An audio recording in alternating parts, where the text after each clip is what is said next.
Telling stories. The 5 years that followed Operation Cast Lead were the most productive years of my life. As a young academic with the MA degree from University College London, teaching world literature and creative writing at the Islamic University in Gaza, I had great opportunities to be part of the struggle for Palestinian national rights. My job gave me the chance to work with some of the most brilliant students in Palestine, many of whom contributed to Gaza Writes Back, the anthology of short stories I was to spend over a year editing, to showcase Palestinian creative resistance to injustice and to Israeli racism and brutality. But how I got these requires a story about coming to understand the significance of stories. I remember vividly how I spent the 23 days preparing for the second semester because I believed there would be life after the offensive. I was rereading Daniel Defoe's Robinson Crusoe. And for the first time, it dawned on me how Friday's story was mediated by a self-appointed colonial supremacist master, assuming ownership of a land that was not his. Crusoe's imperialist discourse had never before annoyed me like it did then.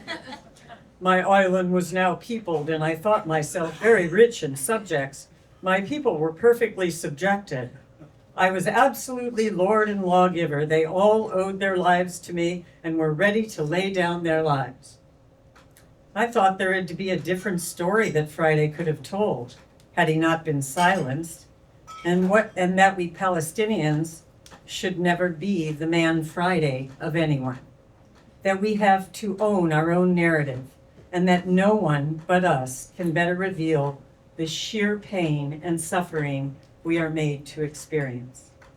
If Israel's apartheid has to be fought, Israel's narratives have to be challenged and exposed. It was then that I realized much of my mother's wisdom.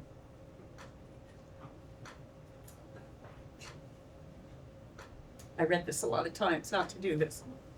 For years, she told me and my siblings many stories. And many a time I gave my mother a grumpy, "How many more times are you going to have to tell the same story" face, as she retold the same story again and again.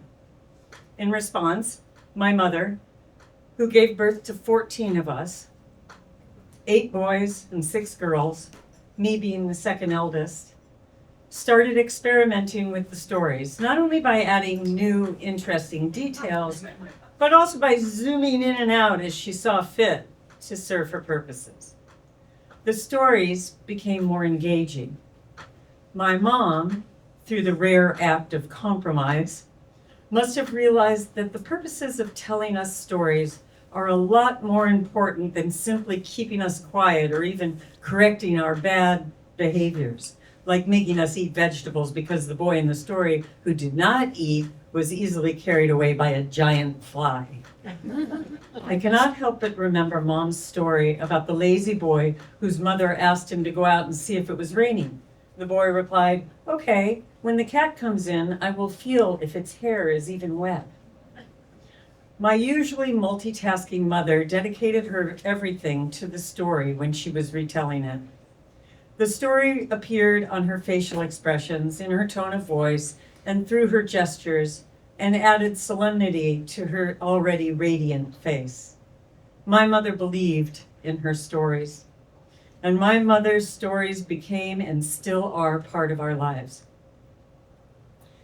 It was only later in life that I realized my mother's strong belief in the power of stories and understood that there are several ways to tell the very same thing. Sometimes my mother asked us to tell our own stories or even to repeat one of hers. The stories gave my mother more authority and power. Single voices, my mother must have believed, are blindly dangerous. As children living in the first Intifada, for us, the stories of my mother and those of my grandparents were our solace, our escort in a blind world controlled by soldiers and guns and death. In part, they are responsible for the person I am today, although very few might have predicted that the reckless stone thrower of the first Intifada would grow up to be an academic at university. Despite the attacks, or rather more accurately because of them, I found myself telling my 3 kids, Shaima, Omar, and Ahmed, either the same stories Mom told me or different stories with similar themes featuring my children as the heroes and saviors every now and then.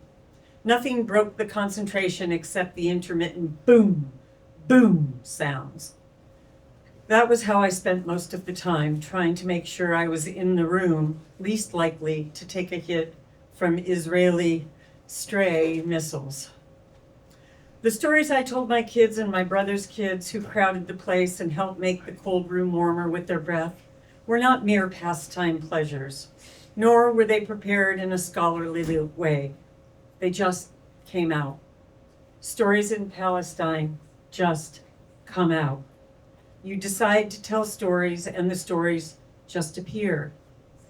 The characters start to gather and then everything, to the amazement of the storyteller, unfolds. If charity begins at home, so too do stories. As a Palestinian, I have been brought up on stories and storytelling. It's both selfish and treacherous to keep a story to yourself. Stories are meant to be told and retold. If I allowed a story to stop, I would be betraying my legacy, my mother, my grandmother, and my homeland. To me, storytelling is one of the ingredients of Palestinian sumud, steadfastness. Stories teach life even if the hero suffers or dies at the end. For Palestinian stories, whet the much-needed talent for life.